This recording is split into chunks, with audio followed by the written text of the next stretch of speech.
pamahalaan. The initial investment would be to build the Terminal 2 of the George Dado Macapagal International Airport of about 7 million capacity. Passenger capacity, 7 million per year. And this will be constructed within 2 years with a budget initially of $100 million.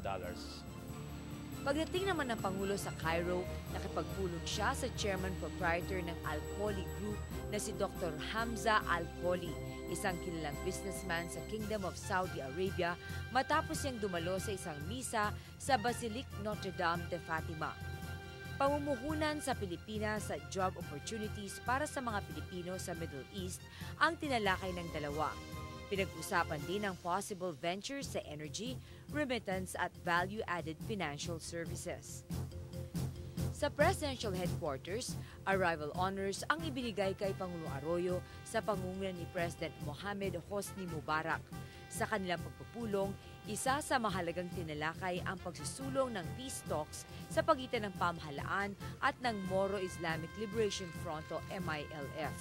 The President had a successful meeting with President Hosni Mubarak.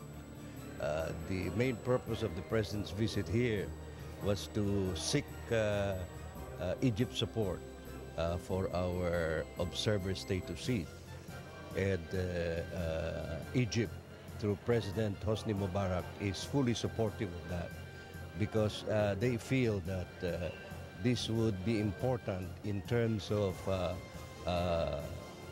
helping our Muslim brothers in the South. And so the Philippines has been